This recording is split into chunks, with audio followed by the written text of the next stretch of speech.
How to make this?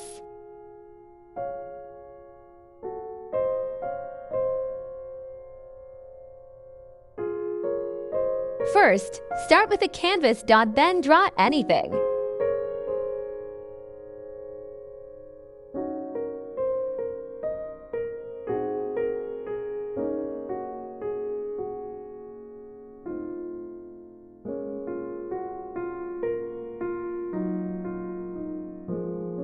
Add a new layer. Get a color you want.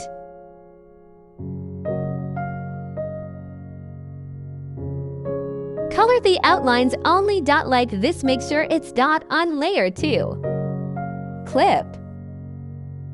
There we go. You can also add more dot colors.